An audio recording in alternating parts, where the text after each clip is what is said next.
नीरू की है। पंजाब की नीरू की शादी दिल्ली के राहुल से होती है।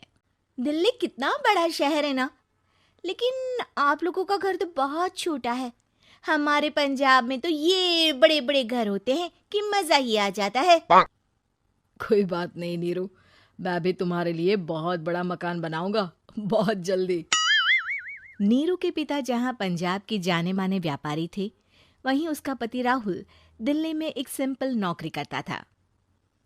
माँ, यहाँ तो घी मक्खन इतना महंगा है कि क्या बताऊं। मैं तो तरस ही जाती हूँ घी खाने के लिए। नीरू की माँ को ये सुनकर बहुत दुख होता है।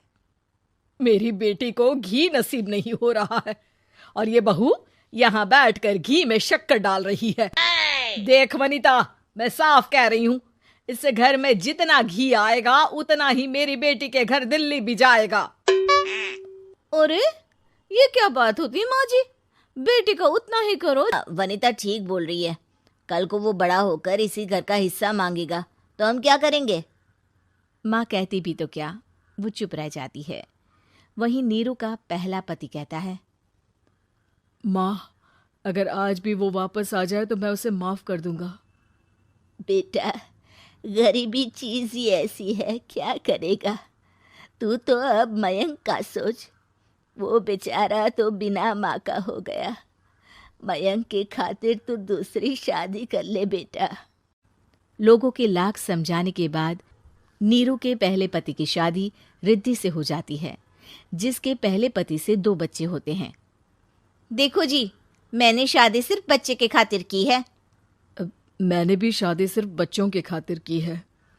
वहीं नीरू के दूसरे पति के मन में ये बात घर कर जाती है कि नीरू एक मासूम बच्चे को उसके खातिर छोड़ कर आई है। अब देखो नीरू, मुझे लगता है कि जो औरत अपनी कोख का बच्चा छोड़ सकती है वो तो कुछ भी कर सकती है। कल को तुम्हें मुझसे अच्छा कोई मिल गया तो तुम तो मुझे भी बाय बाय कर दोगी ना।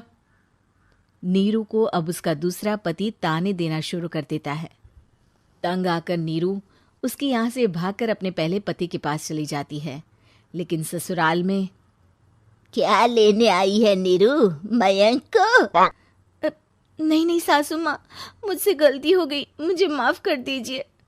नीरू, अब वक्त खत्म हो गया है, मेरी शादी हो चुकी है। तो छोड़ दो ना उसे, हमारा बच्चा है। मैं आपको अपनी माँ नहीं मानता। मेरी नहीं मान तो बात अच्छी है। नीरू मयंक की बात सुनकर समझ जाती है कि उसके पास अब न आसमान रहा ना ही जमीन।